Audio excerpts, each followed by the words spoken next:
Rajesh law centre में आप लोगों का स्वागत है।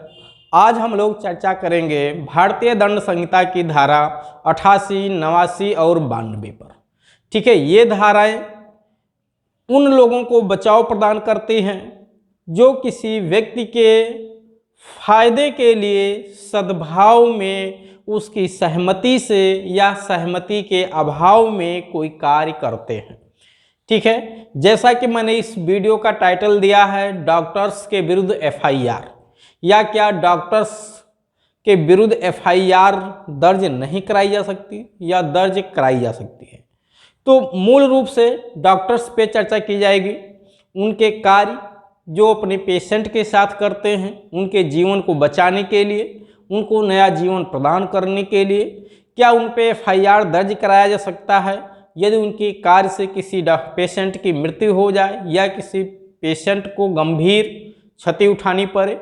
तो इसी पे हम लोग विधिवत चर्चा करेंगे। हाँ, ये वीडियो ना केवल डॉक्टर्स के फायदे के लिए है, हर उस बच्चे के फायदे के लिए भी है जो पीसीएसजे की, एपीओ की, एचजेएस की या किसी भी कंपटीशन की तैयारी कर रहा है। ये कभी मत भूले कि ये वीडियो केवल डॉक्टर्स के लिए लिखा गया। हाँ, मैंने टाइटल जरूर दिया है डॉक्टर्स के विरुद्ध एफआईआर। ठीक है, इसका ये मतलब नहीं है कि ये वीडियो केवल उन्हीं के फायदे में है। इस वीडियो से हर किसी को फायदा मिलेगा। आपसे पीसीएसजे के इंटरव्यू में, एपीओ के इंटरव्यू में, एचजेएस के इंटरव्यू में डायरेक्ट पूछा जा सकता है कि यदि किसी डॉक्टर्स के द्वारा ऑपरेशन के दौरान किसी पेशेंट की मृत्यु हो जाती है तो क्या डॉक्टर्स के विरुद्ध एफआईआर दर्ज कराई जा सकती है। अब अगर आपको कानून नहीं पता है तो हक्के बक्के रह जाओगे, वहाँ कुछ उत्तर नहीं दे पाओगे। ठीक है, इसीलिए ये वीडियो सबके लिए फायदेमंद है। इंटरव्यू में व्यवहारिक क्वेश्चंस भी पूछे जाते हैं, प्रॉब्लम बेस्ड क्वेश्चन भी आपसे पूछे जा सकते हैं।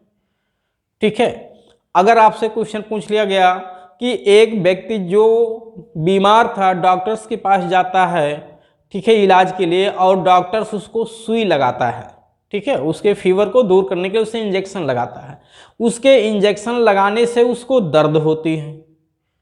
ठीक है, और वो उसको डॉक्टर्स को भी ये बात पता है कि वो जो इंजेक्शन लगाएगा इससे पेशेंट को दर्द भी होगा, यहाँ तक वो बता भी देते हैं कि इससे आपको थोड़ा दर्द होगा।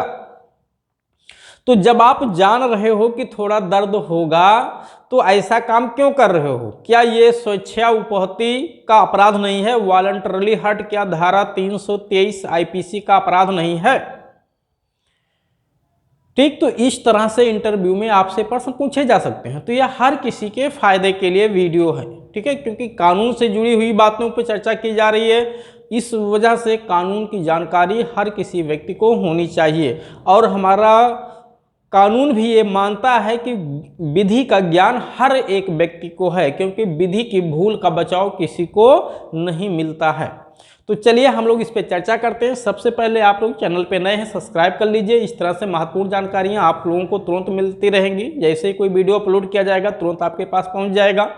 और आप जो है वीडियो को लाइक, शेयर, कमेंट करते रहिए। हम लोग इस पर चर्चा करेंगे, लेकिन सबसे पहले मैं आप लोगों को बता दूँ कि हमारे यहाँ ऑनलाइन ऑफलाइन दोनों क्लास हैं कंपटीशन के पर्पज के लिए। ठीक है, पीसीएसजे हो, एपीओ हो, एचजीएस हो, किसी भी राज्य का हो, उसके लिए तैयारी बराबर कराई जा रही है। जिस किसी बच्चे को पीसीएसजे में, एपीओ के लिए या एचजेएस के लिए, ठीक है, या एकेडमिक एग्जाम में एलएलबी के दौरान उसे ज़्यादा से ज़्यादा ज्ञान ऑब्टेन करने के लिए या एकेडमिक एग्जाम में उससे अच्छे मार्क्स ऑब्टेन करने के लिए उसको लगता है कि मुझे कोई क्लास ज्वाइन करनी चाहिए, किसी कोचिंग संस्थान में दाखिला लेना चाहिए, तो आप बेहिचक हमारे इस नंबर पे कांटेक्ट कर सकते हैं 9161113061 पे। ये संपर्क सूत्र है, आप इस पे संपर्क कर सकते हैं और अपनी सुविधा अनुसार इसका फ़ायदा उठा सकते हैं।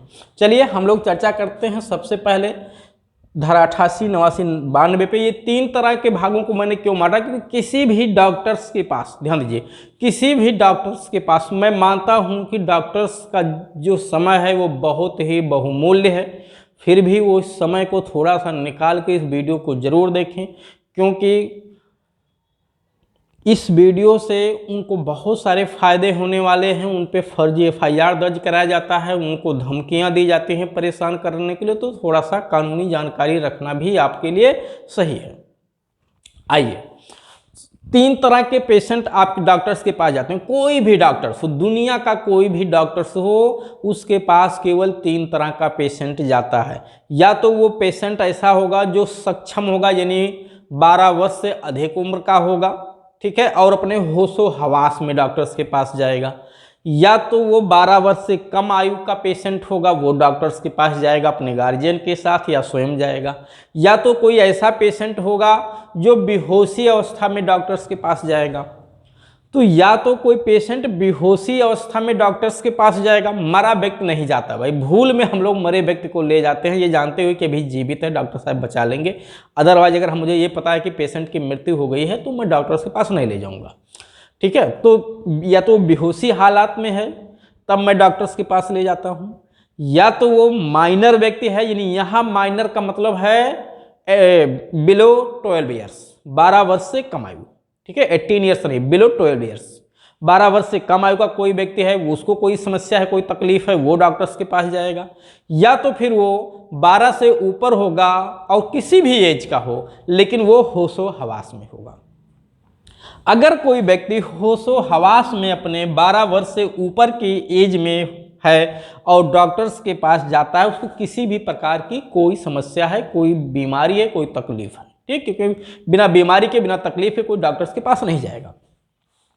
ऐसी अवस्था में धारा 88, अगर कोई व्यक्ति माइनर है यानी 12 वर्ष से कम है और उसको कोई समस्या है, कोई बीमारी है, वो डॉक्टर्स के पास जाता है, तो धारा 89, अगर कोई व्यक्ति किसी भी एज का हो, किसी भी एज का हो, चाहे वो माइनर हो चाहे वो मेजर हो, इससे मतलब नहीं, अगर वो बेहोशी हालात में है और डॉक्टर्स के पास जाता है तो धारा वहाँ 92 लगता है, 92। ये कौन सी धाराएं हैं? इंडियन पैनल कोड 1860 की ये धाराएं हैं। भारतीय दंड संहिता 1860 की 3 धाराएं हैं। ये चैप्टर 4 की धाराएं हैं जिसको जनरल एक्सेप्शन के नाम से जाना जाता है। तो यहाँ होगा क्या कि अगर कोई व्यक्ति 12 वर्ष से अधिक उम्र का है और होशो हवास में है, किसी बीमारी से ग्रस्त है, डॉक्टर के पास जाता है और डॉक्टर उसके इलाज करता है, उसके इलाज के दौरान अगर उसे कोई दर्द होती है, कोई पीड़ा होती है, उसकी मृत्यु हो जाती है और वो कार्य डॉक्टर्स ने सद्भाव में किया है, गुड फेथ में किया है और वो कार्य उस व्यक्ति के फायदे के लिए किया है, तो डॉक्टर के द्वारा किया गया कार्य अपराध नहीं माना जाता है। फिर से जरा समझिए, अगर कोई व्यक्ति 12 वर्ष से अधिक एज का है और होश में है, होश में है, क्योंकि उसकी सहमति होना जरूरी है और उसकी सहमति से उसके उस बीमारी को, उसके उस तकलीफ को, उसके उस दुख को, उसके उस दर्द को दूर करने के लिए अगर डॉक्टर्स ने कोई भी कार्य किया हो, लेकिन वो दूर करने मतलब उसको फायदा पहुंचाने के लिए, ठीक है, तो अगर उससे कोई नुकसान हुआ हो, जैसे इंजेक्शन लगाया तो उसे दर्द हो गया, ठीक है, ऑपरेशन किया तो काटना पड़ गया, ठीक है, ऑपरेशन किया उससे उसकी मृत्यु हो गई, तो भले हो जाए तो होने दो, दर्द हो तो होने दो, चिल्लाए तो चिल्लाने दो, ये अपराध नहीं है। लेकिन ये तब जब डॉक्टर्स ने ये कार्य सद्भाव में किया हो, गुड फेथ में किया हो, उसके जीवन को बचाने के लिए किया हो। अगर नुकसान यानी दर्द उसे ज्यादा होना है, फायदा कम होना है, तो डॉक्टर्स का कार्य अपराध हो जाएगा। अगर डॉक्टर्स को यह पता है कि ऑपरेशन करने से पेशेंट की मृत्यु हो जाएगी, तो उसके फायदे में क्या कार्य कहलाएगा? उसके फायदे में फिर कौन सा कार्य आप करो? जब आपको खुद पता है कि ऑपरेशन करने से पेशेंट की मृत्यु हो जाएगी, तो ऑपरेशन आप क्यों कर रहे हो? अगर आपने ऑपरेशन किया तो यह अपराध माना जाएगा और सीधे मर्डर का केस बनेगा, 302 का चार्ज लगेगा आईपीसी में, तुरंत एफआईआर दर्ज हो जाएगी। लेकिन अगर ये पता है डॉक्टर्स को कि 100% में 1% चांस है, यानी 1% चांस है कि पेशेंट को बचाया जा सकता है, 99% यह संभावना है कि यदि ऑपरेशन नहीं हुआ तो पेशेंट तो वो अगर ऑपरेशन नहीं हुआ तो पेशेंट तो मर ही जाएगा, लेकिन यदि ऑपरेशन किया भी गया तो भी मर जाएगा, लेकिन 1% चांस है। यानी अगर नहीं ऑपरेशन हुआ तब तो बचना नामुमकिन है, यानी असंभव है, मर ही जाएगा। अगर ऑपरेशन किया गया तो 1% भी चांस है कि वो बच सकता है ऑपरेशन होने से, और कोई दूसरा इलाज नहीं है, कोई दूसरा चारा नहीं है। और डॉक्टर्स ने ऑपरेशन शुरू किया, लेकिन ऑपरेशन करने से मृत्यु हो गई, क्योंकि डॉक्टर्स को पता था कि 99% संभावना है मरने की, 1% संभावना बचने की, तो भी उसका कार्य अपराध नहीं माना जाएगा। क्यों? क्योंकि तब भी डॉक्टर्स का उद्देश्य उसके जीवन को बचाना था, उसे मारना नहीं था, और 1% भी संभावना थी। लेकिन अगर कुछ भी संभावना ना हो, 1% भी संभावना ना हो, डॉक्टर्स को ये पता हो कि ऑपरेशन करने से भी ये तुरंत मर जाएगा, तो ऑपरेशन करने से अगर उसकी मृत्यु हो गई तो ये मर्डर का केस बन जाएगा।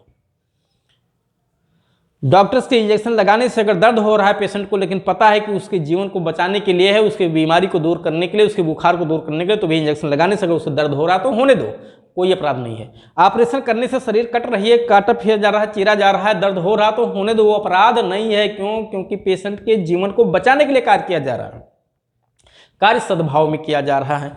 तो ये कौन सी धारा बचाव देती है? धारा 88 बचाव देती है। ठीक, अगर वही व्यक्ति माइनर है तो धारा 89 में बचाव मिलता है डॉक्टर्स को, जब उस माइनर के माइनर के गार्जियन की सहमति से कार्य किया गया हो। यानी माइनर के गार्जियन की सहमति जरूरी है, और जब व्यक्ति होशो हवास में आए तब उसकी सहमति जरूरी है। इसीलिए आप देखिए, जब ऑपरेशन होता है तो डॉक्टर्स यानी हॉस्पिटल में क्या किया जाता है, एक फॉर्म पे साइन करवा लिया जाता है। वो साइन इसीलिए करवाया जाता है कि आपने अपनी सहमति दे दी है। लेकिन ध्यान रखिए, उस पे साइन करवा लेने का ये मतलब नहीं है कि कोई भी कार्य आप करें। अगर कोई भी कार्य किया गया, यानी लापरवाही से कार्य किया गया और उससे पेशेंट की मृत्यु हुई या उसकी दर्द बढ़ी, तो फिर वो अपराध बन जाएगा। यानी मात्र वो लिखवा लेना इस बात का बचाव नहीं है। लिखवा लेना एक मजबूत साक्ष्य इस बात का हो जाता है कि उसकी सहमति से कार्य किया गया है, लेकिन इस बात का वो प्रमाण नहीं है कि वो कार्य सद्भाव में भी किया गया है। यानी उसका साइन इस बात का प्रमाण नहीं कि कार्य सद्भाव में किया गया है, इस बात का प्रमाण है कि उसने सहमति दी है। तो अगर कार्य सद्भाव में नहीं किया गया तो वो अपराध माना जाएगा। जैसे ऑपरेशन के दौरान कैंची पेट में ही छूट गई, ठीक है, कोई भी टूल्स पेट में छूट गया, ये घोर लापरवाही मानी जाएगी डॉक्टर्स की, और उन पे FIR दर्ज हो जाएगी।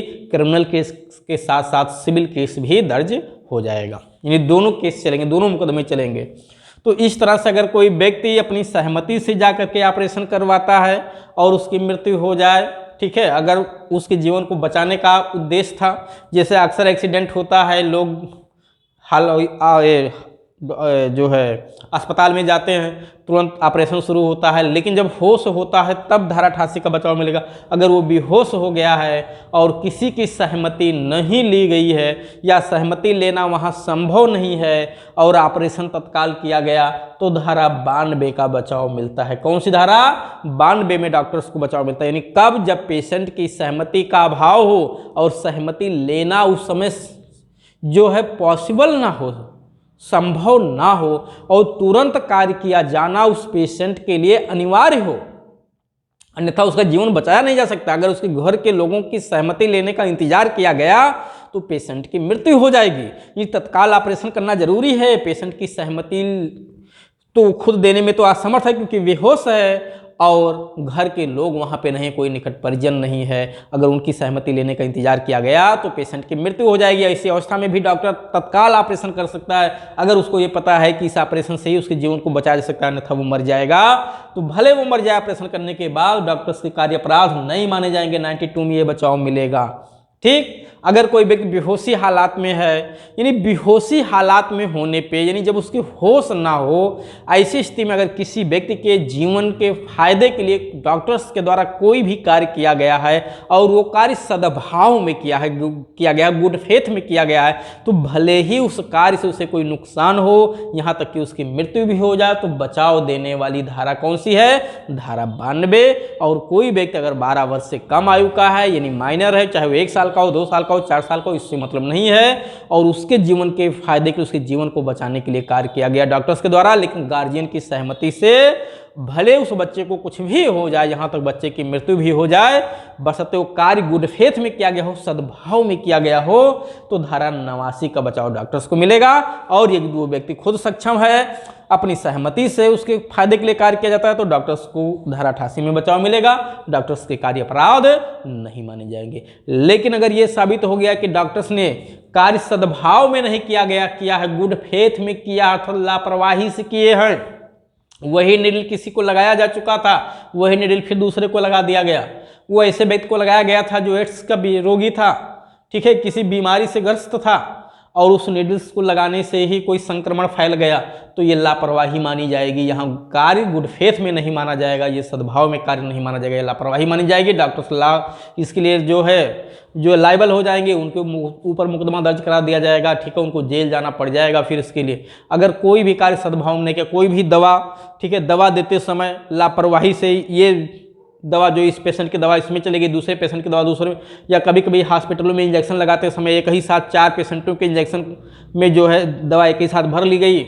और फिर पता चला इनका इंजेक्शन दूसरे पेशेंट को, दूसरे पेशेंट का इंजेक्शन दूसरे पेशेंट को लग गया, ये सब घोर लापरवाही मानी जाएगी और डॉक्टर्स को कोई बचाव नहीं मिलेगा। यानी कोई भी कार्य किया और उस कार्य करने में अगर लापरवाही हुई है, यानी उन्होंने पूरी सावधानी नहीं बरती है, तो वो कार्य सद्भाव में नहीं माना जाएगा और उसके लिए डॉक्टर्स दोषी हो जाएंगे, यानी उन पर FIR दर्ज कराया जा सकता है। लेकिन अगर कार्य उन्होंने सद्भाव में किया है, पूरे होशो हवास में किया है, भले पेशेंट को उससे कोई नुकसान हो जाए तो हो जाए, ये कार्य अपराध नहीं माना जाएगा। तो इस तरह से मैंने पूरी कोशिश की, ठीक है, इस प्रोविजंस को बताने के लिए जो डॉक्टर्स के लिए काफ़ी महत्वपूर्ण प्रोविजंस हैं। न केवल ये डॉक्टर्स के लिए महत्वपूर्ण प्रोविजंस हैं, बल्कि ये नियम सेम यही नियम शिक्षकों पे भी लागू होता है, गार्जियन पे भी लागू होता है, ठीक है। मैं ऑलरेडी इस पे वीडियो जो शिक्षकों के लिए बना चुका हूं, तो शिक्षकों को भी धारा 88 और 89 92 अवश्य पढ़नी चाहिए। ये वीडियो मैं ऑलरेडी बना दिया हूं, ठीक है, आप देख सकते हैं वहां पे जा करके। तो इस तरह से वीडियो और भी सारे विषयों पे आपको मिलते रहेंगे। हाँ, एक वीडियो में ज़रूर एक बात पे और बनाऊंगा, अगर किसी पेशेंट की मृत्यु हो जाती है हॉस्पिटल में, अगर किसी पेशेंट की मृत्यु हो जाती है हॉस्पिटल में और डॉक्टर्स के द्वारा इसकी सूचना उनके घर वालों को दी जाती है और घर वालों को शॉक लग जाए उस सूचना को सुनते ही और उनकी मृत्यु हो जाए, हार्ट अटैक हो जाए, ठीक है, तो क्या डॉक्टर्स का कार्य अपराध है या नहीं है, इस पर भी वीडियो जल्द ही आएगा और आप लोगों को देखने के लिए उपलब्ध करा दिया जाएगा।